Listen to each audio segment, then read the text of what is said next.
chật chật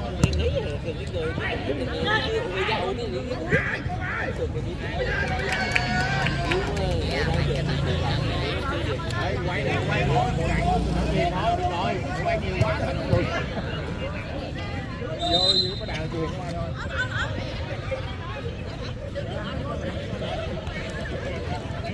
Sao thở như vậy, ngồi ở đây có mệt đâu.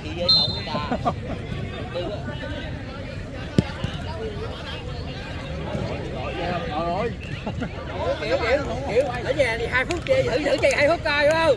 Rồi giờ cho biết. Thôi con chạy 2 phút đi.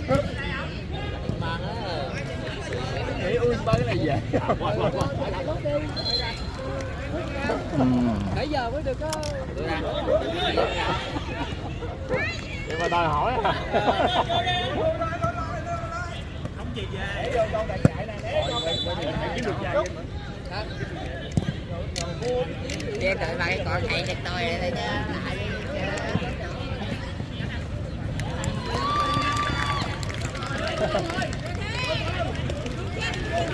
Vô lên.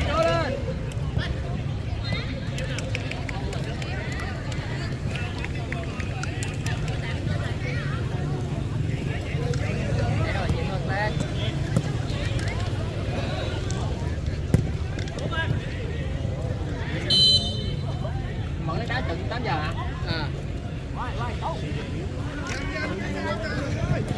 Bố.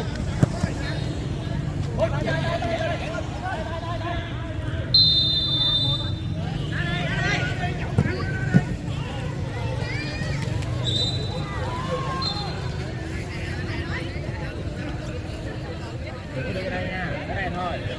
Ok, ngồi xuống. Nè bác ngồi em rồi tắm ở nào. Mẹ chạy thật là yên. Rồi. Bác nghe. Gỡ cái đó hả? 2 nhé. Gỡ đây. 2 nhé.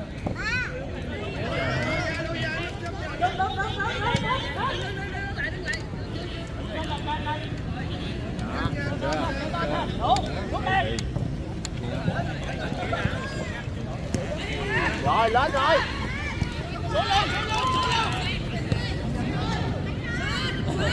Xuống nhiều. Bóng ơi. Rồi bóng đu môn đó, bóng đu môn rồi qua chân bạn rồi.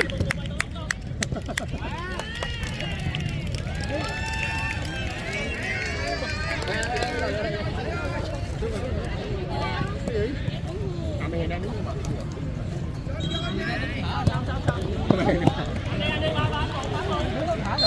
Chạy mệt quá đó, giống như bắt chạy mệt quá.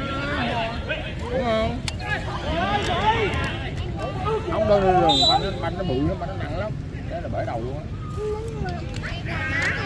Banh đá luôn, văng như nè, thấy không? Đi qua mày Hiền á, cho qua mày Hiền cái đi. Nói dài đừng cô rồi.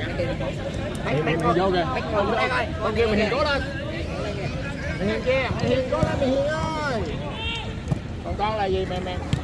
Là Vi hả? Để con kìa đúng không? Mẹ ơi cố lên. Để xong rồi. Chạy quá ra rồi, chạy nhanh quá.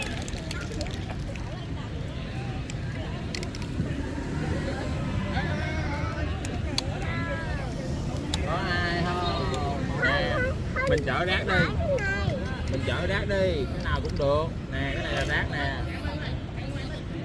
Giờ mình xúc rác đi. Nói giùm cái.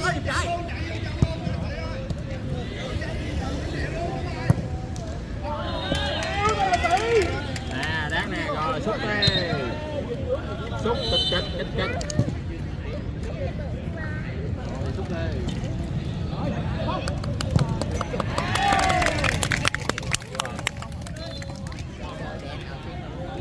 Yeah.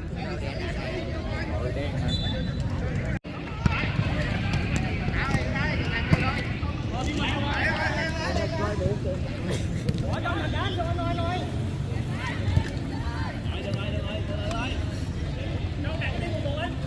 Ôi giời.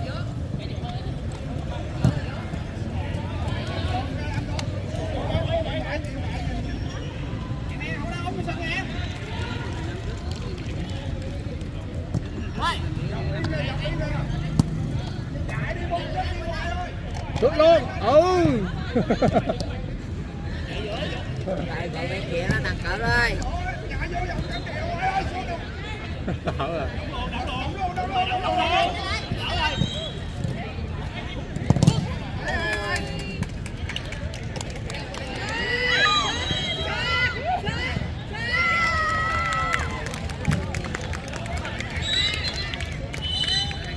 Tới đây chụp hình quay phim với lại uống nước.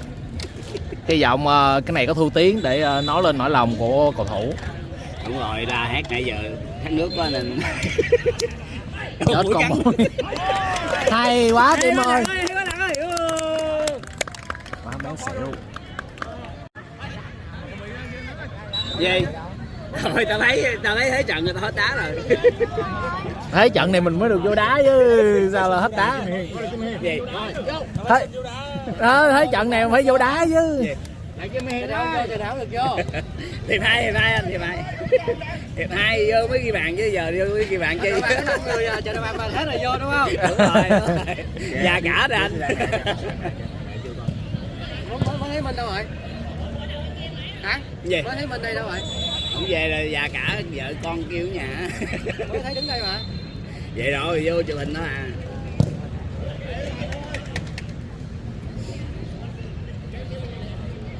Bạn này có khỏe câu chứ, người ta như sinh viên học sinh. Lại học sinh. Đúng rồi, về. Đúng rồi. Ai là tạo mà lấy tiền. Từ từ lại rồi.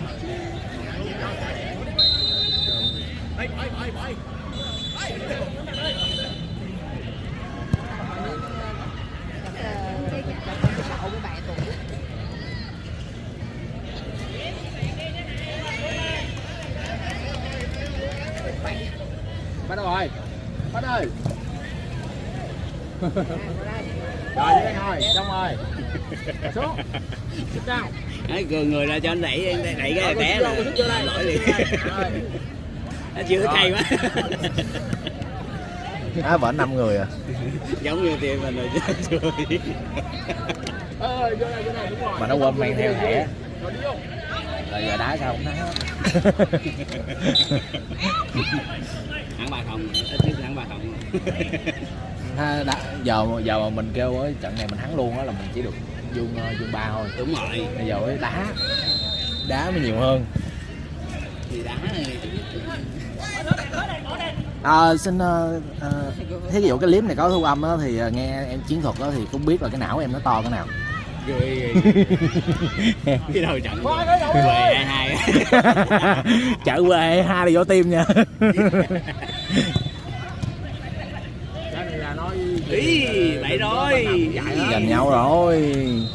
Truyền hình trực tiếp đến từ SEIT. Bỏ đi hạt ơi. Chắc nghe đường chạy nữa đâu. Hồi xuống con nhìn liền nha.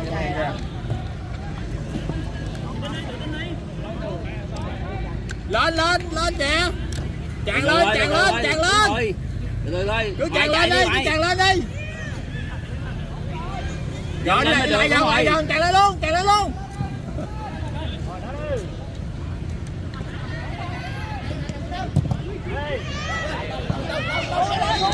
Hết rồi. Chạy kìa, đúng rồi. Quất, trời ơi. Rồi mình đã tiếp á, chàng lên luôn.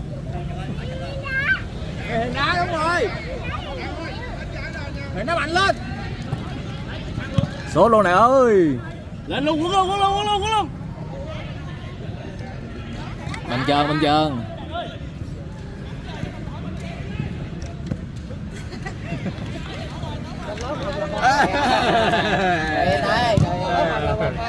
Cứ đặt.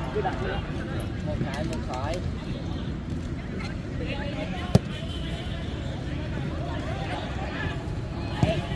Trời ơi. Thấy sao? Nội tương. Đi dương già. Đứng lại, đúng rồi. Kệ đi, đúng rồi. Đúng rồi, bị té đúng không? Hay quá.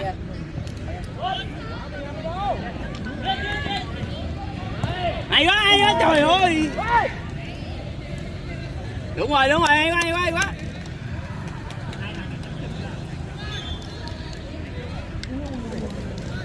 Bây giờ là không bao giờ đội hình 2 đâu. Nay vô là 2 điều á. 2 đều thì chịu, 2 đều 2-1 để rõ là hình 1 đá. 1 đá không được thì thua.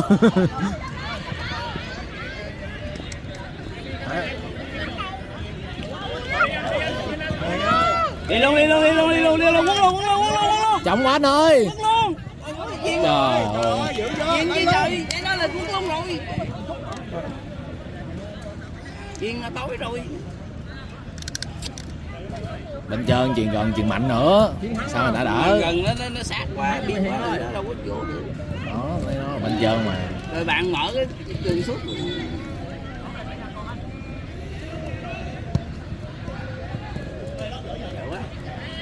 Đợi một mà kiện. Đừng có lần. Cắt tiếng đồ chứ anh Hiền. Cắt tiếng được không?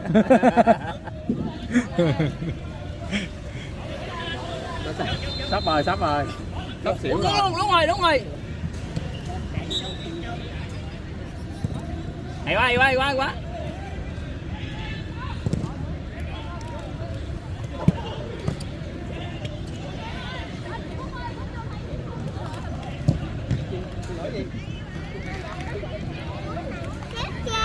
Đúng rồi, lại dưới cái chân đúng không? Kéo lên. Đúng rồi, kéo lên mới chuyền được. Kéo lên là chạy xuống.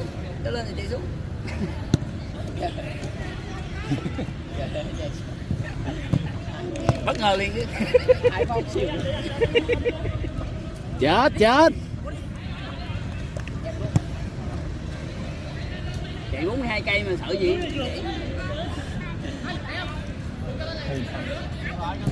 Cái đùng thành luôn hả? Rồi. Nó người thiên kỳ này. Hay quá. Ôi. Bắt luôn, đúng rồi, ép luôn, đúng rồi. Đó, quay phim truyền hình trực tiếp vậy mà. Ủa cái chai này của tao nè. Chai này của anh đó. Quất luôn trời. Trời ơi. Gặp tao chứ nó vô rồi. Đeo kính đá luôn hả? Được không? Bỏ ra chứ. Nói chung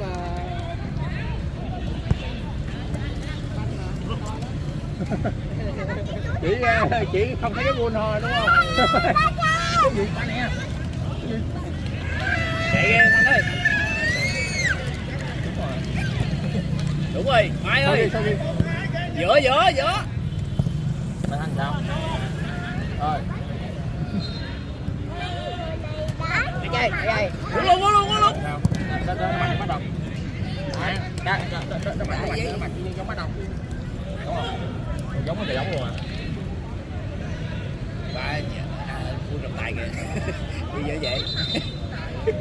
Huấn luyện viên. Tới giờ rồi, thay hết nguyên tổ luôn.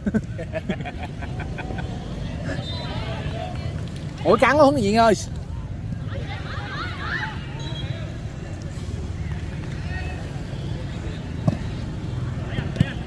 Đúng rồi, bắt vậy mới được chứ không. Ui dồi ôi.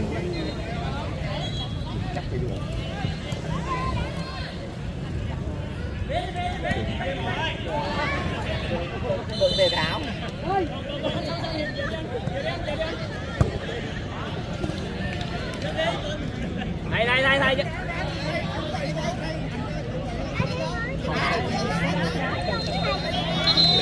Ôi qua vô rồi.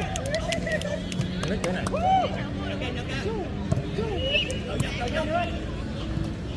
Quay vô rồi. Không được bao nhiêu chứ. Tại vì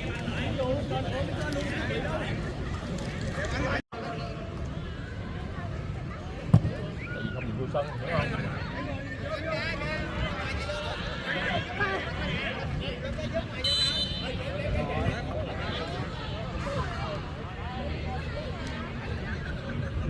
Xuống luôn. Vô. Đây đây. Xuống lại cái mũi. Cũng hơi chứ bộ. Mày nhìn lại xuống cái con thấy không?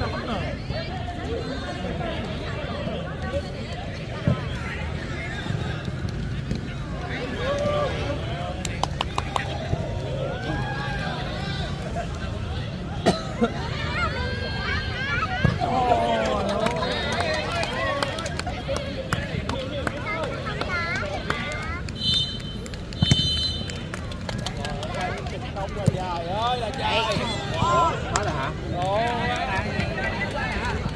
Là một hiệp rồi hả? Hiền qua em trái này. Mày Hiền kia, thôi chứ mày Hiền lắm. Hả? Đây cho mẹ luôn. Hai đứa cho mẹ luôn. Mày Hiền ơi.